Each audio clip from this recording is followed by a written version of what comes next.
Hey guys, it's me again, welcome back. And this morning, I'm going to review a race that I did not finish, the Brew Half Marathon. So let's get into it. Alright, so this is the second True to the Brew race I've participated in. First one was earlier this month, back in spring. And it was a 6.5 mile run / hike through the Peak Through Prosperity Trail, all part of the Palmetto Trail. It was a collaboration between Grit Endurance and the Palmetto Conservation Foundation. And with that being a success, they want to do it again at Croft State Park, but this time make it a half marathon distance. Grit Endurance sent me an entry to do the race. I was really happy about that. If you're wondering why I'm holding the microphone, it's because I can't find my other microphone, which is new. Can't get it to clip on. So I'll be running awkwardly today. So as I said, Grit Endurance put this together with Palmetto Conservation Foundation and several other organizations who sponsored the event. Okay, I think we're at enough of an angle I can do this. So the True to the Brew Half Marathon had what I call scaled pricing. If you got in early enough, your ticket could be as low as $40. But if you got in late, I think it was at its high as $60, and there was plenty of time to get it at the $40 mark. $40 for a half marathon is definitely a good deal. This is not going to be as stable as it normally is. After registering on, I think, runsignup.com, Grit Endurance was giving out information periodically about the race, to include a rough map of the area. It started off as a rough map, it got better later on. And I'll explain that in a minute. How many slots were available, and they even sent out a couple training plans, which I did take one of the training plans and modify it to suit my needs for the race. The True to the Brew Half Marathon is a trail race, if you didn't figure that one out, based off of the symbol or logo. It was originally capped at 250 runners, but they had to bring it down to 150. I'm hoping they do open it up to 250 next year, with the caveat packet pickup could happen either on the Friday at RJ Rockers, a local brewery up in Spartanburg, South Carolina, or you can pick it up Saturday morning near the start line, which is what I did. So packet pickup consisted of the t-shirt, a voucher for free beer at RJ Rockers, and information about the Palmetto Trail, an enrollment form for the Palmetto Conservation Foundation, and a flyer asking for people to join the AmeriCorps. If you don't know what AmeriCorps is, it's a federally funded program to get young people out and help out with conservation, clearing trails at like state parks, national parks, pretty much getting them outside. There's a lot of benefits to it. I suggest anybody 18 to 25 look into it. The one funny thing I did find about the AmeriCorps flyer was that easily over half the people running were too old to join AmeriCorps. Now for the t-shirt, as you can see, it's a nice design, nice heather gray going. It's very thin. It's a Tool Tech shirt, and I do like those. If I'm not running in a tech shirt, I'm normally trying to run in a thin shirt, and this one feels really good. Since the race finished at a state park, the reason we got that beer voucher was because you can't have alcoholic beverages inside state park grounds. And RJ Rockers and Grit Endurance came up with a good plan. Use your voucher either before or after the race, and it's good for any time. My 4 years living in South Carolina, we've never made it to Spartanburg. We've wanted to. Next time we go to Spartanburg, we'll probably cash in our voucher or vouchers. There was a map in the packet too, and the map shows you the course. I'd be lying if I didn't say there were hills out there, because there were a lot of hills according to the map. And the good thing is they ran it in reverse of what the state park recommends for the trail. So while there were hills, you had a couple of downhills more than you had uphills. Oh, also at packet pickup on Saturday, they had 3 porta potties out there. That was good. Like right next to where you got your packet. They also had a big ice cooler full of water and Gatorade for people too. I did grab a drink before the race. I was feeling a little thirsty. And they had little snacks as well. I'm presuming most of that stuff made it down to the finish line.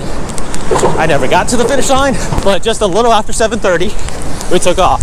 And the reason we took off a little after 7:30, the race organizers, everybody, want to make sure everybody was out of the bathroom, give them time, so we're all on the same footing. We probably spent the first half mile between an open field and a paved road. But after that, we started hitting the Palmetto Trail. There was a bottleneck around the half mile mark. If you watch my video of the area, you'll see it. But once when we got through that little area, almost all the runners lined up in a line, and that's how we were for like the first mile or two. Not a bad thing. I was cruising along at a nice leisurely 10:30 mile out there, and on a trail, I'm not going to say that's bad. I did get to experience a little bit of the hills and two muddy areas out there. I made it to the first water stop, which was roughly 4.5 miles in, and as I was getting ready to leave the water area, which had plenty of cold water, and they had Gatorade too, had to put that out there. But just as I was getting ready to leave, I got a text message from my wife that she fell, and she said she was around the 4 mile mark, and I'm like, okay, that's just around the corner back behind me. Let me sprint, get down there.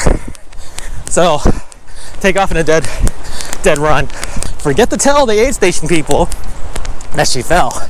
I'm passing all sorts of runners, and I'm going past the 4 mile mark. I'm looking, I'm like, she's not around here. I wonder if she met the 3 mile mark. So by that time, I see one of our fellow team members from Team Red, White, and Blue, aka Team RWB, let her know what's going on. Said, pass word to the aid station. I see another one, and she follows me back as much as she can, because I'm still like running to figure out where Amanda is. I reach her, I look down at the Strava map, and based off my calculations, she fell and broke her ankle at like the 5 kilometer mark, almost exactly. If you follow me on Strava, you can probably see where it happened too, because I didn't realize I was still recording, and where I just stopped for a good 30 minutes. So I got a hold of the organizers of Grit Endurance, let them know what happened. They sent out a first aid guy named Brendan. He evaluated her. We both elevated her foot, looked to see what we could do to make a splint. Her foot was really swollen. Eventually, another volunteer guy, Patrick, came along with an ATV, and he took her on the ATV, brought her back. Brendan and I walked back, and that's when I learned more about AmeriCorps and what all efforts they did. I think some people need to go back, look at my race video, and see how much work and effort these volunteers put in, because they worked on that trail for 6 days, and the kudzu path alone looked like it was just freshly cut that morning. So my hat's off to AmeriCorps, the Palmetto Conservation Foundation, and Grit Endurance for not only the upkeep of the area for the race, but also making sure my wife got back safe and sound. Because Brendan and I, we walked back over a mile to a rally point, and then caught the truck back to the start point. Now, everybody across the finish line got a finisher's medal, and the finisher's medal also doubled as a bottle cap, or a bottle opener, which I think is cool. It also fits the theme to the race series. But looking back, we have to be careful on trail runs, obviously.